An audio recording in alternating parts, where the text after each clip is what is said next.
캐나다의 지난달 소비자 물가지수가 5.7% 상승하면서 지난 1991년 8월 이후 30년 만에 최대폭을 기록했습니다. 두 달 연속 5%대를 기록한 데다가 전문가 전망치인 5.5%도 뛰어넘었습니다. 휘발유 가격이 소비자 물가지수 상승을 견인했습니다. 1년 전과 비교하면 32% 올랐고 한 달 새 무려 6.9% 상승했습니다. 기름값 상승은 운송비용 상승으로 이어지면서 식료품 가격도 가속화됐습니다.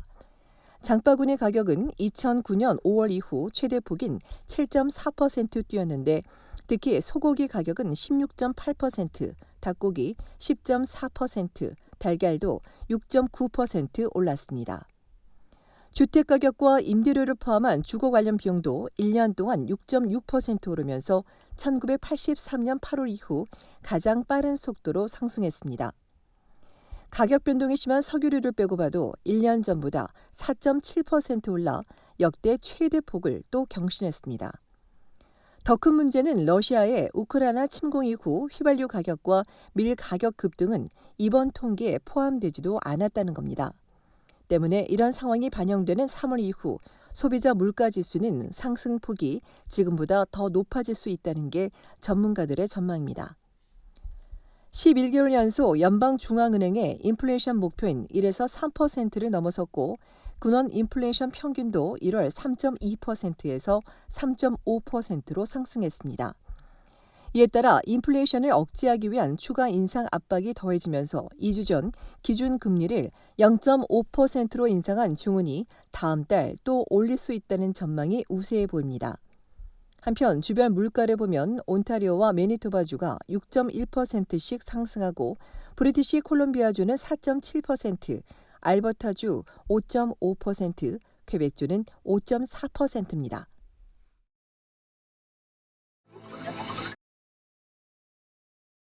다음 달부터 캐나다 입국자는 사전에 코로나19 검사를 받지 않아도 될 전망입니다. 정부 소식통에 따르면 백신 접종을 완료하고 항로와 육로를 통해 캐나다에 입국하는 사람들은 더 이상 코로나 검사를 받지 않아도 됩니다. 지금까지는 입국 하루 전 신속 항원 검사를 받도록 했습니다. 각 주 정부가 백신 여권과 인원 제한, 마스크 착용 등을 해제하기로 하면서 연방정부도 방역 조처를 완화하는 것으로 풀이됩니다. 다만 입국자를 대상으로 한 공항에서의 무작위 검사는 계속 유지될 것으로 알려졌습니다. 이에 대한 구체적인 내용은 이르면 내일 발표될 예정입니다. 한편 온타리오주에서 오미크론의 하위 계통으로 알려진 스텔스 오미크론 확산세가 심상치 않습니다.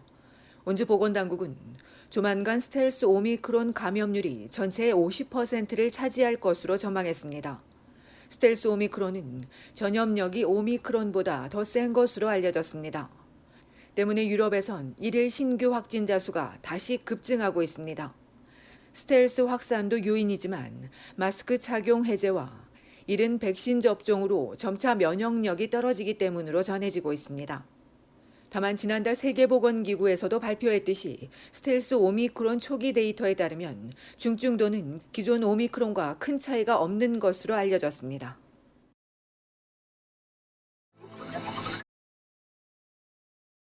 캐나다 전국의 평균 거래 집값이 1년 새 20% 뛰었습니다. 토론토와 밴쿠버가 집값 상승을 주도했습니다. 어제 전국 부동산 협회가 발표한 바에 따르면 2월 전국의 평균 집값은 81만 6,720달러로 역대 최고치를 경신했습니다. 다만 토론토와 밴쿠버의 집값을 제외하면 전국 평균 주택 가격은 81만여 달러에서 17만 8천여 달러가 내려가게 됩니다. 주별로 온주가 25%, 브리티시 콜롬비아주는 24% 상승했습니다.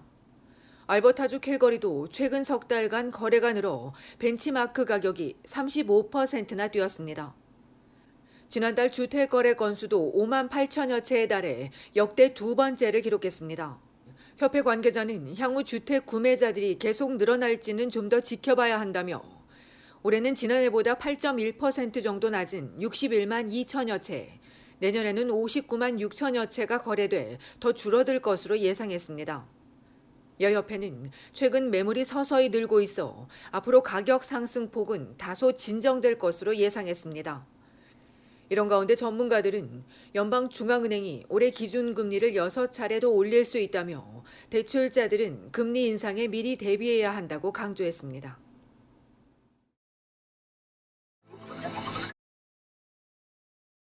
온타리오주 정부가 향후 5년 동안 의과대학 정원을 대폭 늘립니다. 7개 대학의 의대와 대학원에서 모두 450여 명이 증원됩니다. 토론토 대학 스카보로 캠퍼스와 노던 온타리오 대학, 퀸즈 대학 오샤와 캠퍼스 이외에 웨스턴 대학과 맥마스터, 오타와 대학 정원이 늘어납니다. 또한 와이어슨 의대를 브램튼시에 신설해 오는 2025년 9월 학기부터 학부생 80명과 대학원생 95명을 받을 예정입니다. 정부는 의사가 되기를 희망하는 학생들에게 더 많은 기회를 부여하는 동시에 심각한 의료진 부족도 해결할 수 있을 걸로 기대했습니다. 온주에서 가정의가 되려면 보통 10년, 전문의가 되려면 15년 정도가 걸리는 것으로 알려졌습니다. 이와 함께 온주 정부는 개인 간병인 임금을 영구적으로 인상할 계획입니다. 정부는 보건의료 시스템 개선을 위해 3월 말로 예정된 개인 간병인 임시 임금 인상을 영구적으로 적용하는 법안을 준비하고 있습니다.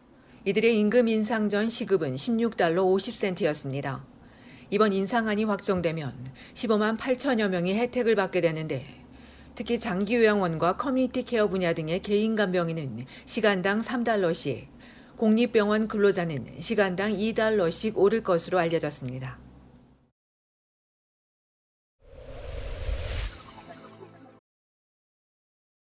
대낮 퀘벡주 몬트리올에서 수업을 마치고 집으로 가던 10살 소녀가 괴한에게 폭행당하는 충격적인 사건이 발생했습니다.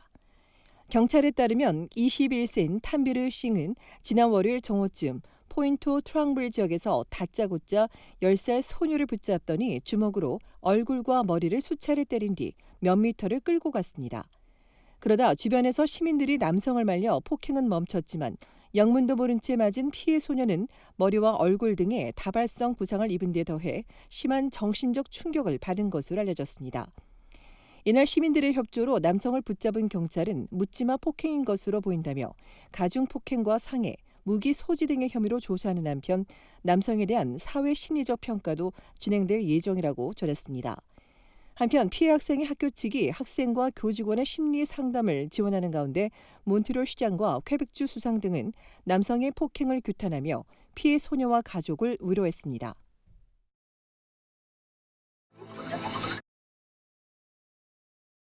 월마트가 온타리오주 토론토에 글로벌 테크 허브를 만든다고 밝혔습니다. 글로벌 테크 허브는 월마트의 전자상거래 사업의 일환으로 토론토 월마트 허브에선 1차로 소프트웨어 개발과 기술 프로그램 관리, 제품 관리 분야에서 일할 정규직 45명을 채용할 것으로 알려졌습니다. 캐나다가 기술 인재가 많고 세계 최고의 기술 커뮤니티를 보유하고 있다며 2020년 35억 달러를 투자하기로 한 월마트는 토론토에 전자상거래 허브를 신설하는 동시에 전국 150개 매장의 개보수도 진행할 예정이라고 덧붙였습니다.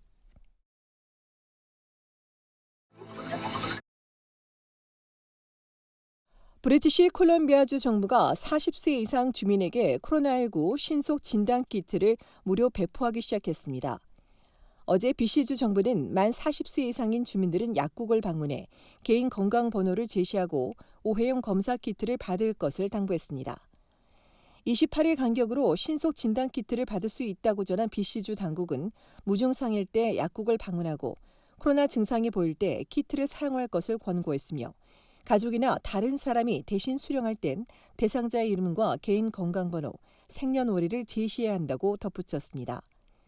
한편 정부에 따르면 지난달 25일 이후 어제까지 약국 1,300여 곳에 186만 개 키트가 배포됐습니다.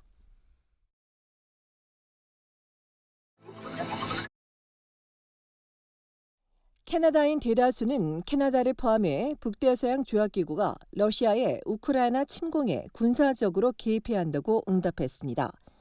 여론조사 기관이 전국 1,500명을 대상으로 조사한 결과 응답자의 64%가 우크라이나 사태에 참전 준비를 하고 상황이 악화되면 개입해야 한다고 답했으며 또 10명 중 6명은 기름값 상승도 감수할 것이라며 연방정부의 지원 확대를 촉구했습니다. 이외에 이번 사태가 외교적으로 해결되기보다 오래 계속될 것이며 세계 3차 대전으로 확전될 위험도 크다는 응답이 절반이 넘는 60%대를 기록했습니다. 한편 우크라이나의 블로디미르 젤렌스키 대통령이 어제 캐나다 의회 연설에 이어 오늘 오전 미국 의회 온라인으로 참석해 러시아 침공을 진주만과 911에 비유하며 추가 제재를 요청했습니다.